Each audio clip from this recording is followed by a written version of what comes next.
Всем привет! Небольшое видео. В машине появилась проблема. Появились щелчки при езде. А при нажатии на тормоз они становятся еще сильнее. У меня ВАЗ-2101.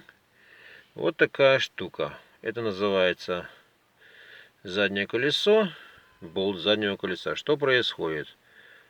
У нас проседают посадочные места на диске. И болт начинает при езде тереться об тросик или об рычаг тормозов, который там ручник сделанный. У меня был случай, то что он терся об ручник. Вот я болт выкрутил, проблема устранена. Проехал, просмотрел на 3 болтах. Теперь надо будет его просто обрезать, и все. И проблемы больше нету.